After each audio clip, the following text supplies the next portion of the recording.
हम सब मशहूर मौर्य साम्राज्य के बारे में जानते हैं, है ना? लेकिन उनसे ठीक पहले एक ऐसी शक्ति थी जिसने भारत का नक्शा हमेशा हमेशा के लिए बदल दिया। वो था नंद राजवंश। तो चलिए आज हम भारत के पहले सम्राट महापद्म नंद की कहानी में गोता लगाते हैं। इतिहास का एक ऐसा पन्ना जो अक्सर नजरअंदाज कर दिया जाता है। और जानते हैं, महापद्म नंद की कहानी एक बहुत बड़े रहस्य से शुरू होती है। एक ऐसा सवाल जिसने इतिहासकारों को सदियों से उलझा रखा है। क्या वो एक राजकुमार थे या एक मामूली नाई के बेटे? यही वो सवाल है जो उनकी पूरी असाधारण जिंदगी की नींव रखता है। देखिए, ये कितनी दिलचस्प बात है। पुराने ग्रंथ हमें दो बिल्कुल अलग अलग कहानियां सुनाते हैं। एक तरफ है पुराण जो कहते हैं कि वो शिशुनाग वंश के आखिरी राजा महानंदिन और एक शूद्र महिला के बेटे थे, और दूसरी तरफ ग्रीको रोमन और जैन ग्रंथ हैं जो एक ज्यादा नाटकीय कहानी बताते हैं कि वो एक नाई के बेटे थे जिसने रानी का दिल जीता और धोखे से सिंहासन पर कब्जा कर लिया। मतलब सोचिए, जन्म से ही एक विवादित शख्सियत। यहीं से उनकी कहानी एक क्रांतिकारी मोड़ लेती है। एक ऐसा इंसान जिसे समाज नीची जाति का मानता था, उसने भारत के सबसे शक्तिशाली सिंहासन पर कब्जा कर लिया। ये सिर्फ एक राजा का सत्ता में आना नहीं था, ये उस समय की पूरी व्यवस्था के खिलाफ एक खुली बगावत थी। क्योंकि वो क्षत्रिय नहीं थे, इसलिए उन्हें अधार्मिक कहा गया, यानी वो जो धर्म के नियमों को तोड़ते हैं। सिंहासन पर एक गैर योद्धा वर्ग का राजा, जरा सोचिए उस जमाने के लिए ये कितनी बड़ी बात होगी। और इसी वजह से उनके कई ताकतवर दुश्मन भी बन गए। और ये सब हुआ लगभग 345 ईसा पूर्व में, जब महापद्म नंद ने शिशुनाग राजवंश को जड़ से उखाड़ फेंका। ये मगध के इतिहास में एक टर्निंग पॉइंट था, जिसने एक ऐसे साम्राज्य की नींव रखी जैसा भारत ने पहले कभी नहीं देखा था। लेकिन महापद्म नंद सिर्फ एक राजा बनकर नहीं रह गए, वो एक महान विजेता थे। एक ऐसी ताकत जिसने अपनी जिद और लोहे के दम पर भारत के नक्शे को फिर से बनाया। पुराण उन्हें एक बहुत ही नाटकीय उपाधि देते हैं, सर्व क्षत्रियांतक। इसका मतलब है सभी क्षत्रियों का नाश करने वाला। यह उपाधि दिखाती है कि वो अपने रास्ते में आने वाले किसी भी क्षत्रिय राजवंश को हटाने में कितने निर्मम थे। और उनकी जीतों का नतीजा वो सचमुच हैरान कर देने वाला था। जैसा कि आप देख सकते हैं, उन्होंने पूरे उत्तर भारत में फैला एक विशाल साम्राज्य बनाया। ये उत्तर भारत के इतिहास का पहला सच्चा साम्राज्य था, एक ऐसी नींव जिस पर आगे चलकर मौर्यों ने अपनी शानदार इमारत खड़ी की। उनके सैन्य अभियानों का पैमाना तो सोचिए। कलिंग, कुरु, पांचाल, काशी, अश्मक, एक के बाद एक बड़े बड़े राज्यों को उन्होंने हराया और अपने साम्राज्य में मिला लिया। तो सवाल ये है कि उन्होंने ये सब किया कैसे?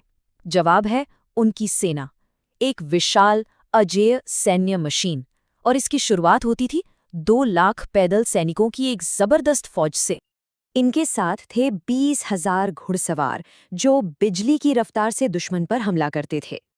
और इन सबसे ऊपर प्राचीन युद्ध का सबसे खौफनाक हथियार 3,000 युद्ध हाथी।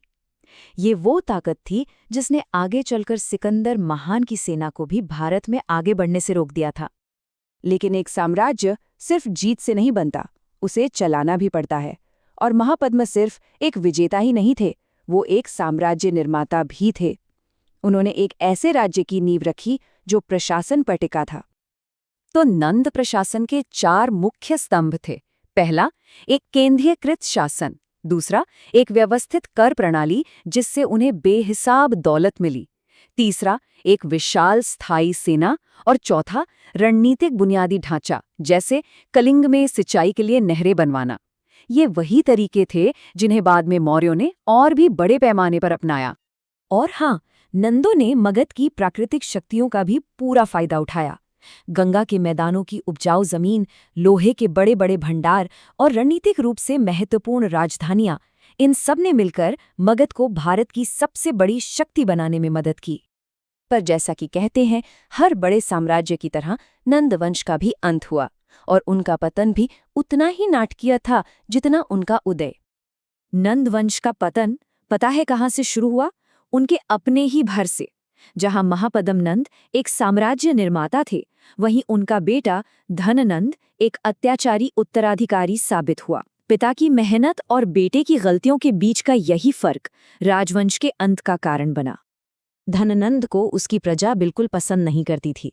उसे एक लालची और क्रूर शासक के तौर पर देखा जाता था, जिसने लोगों पर इतने भारी टैक्स लगा दिए थे कि उनका जीना मुश्किल हो गया था।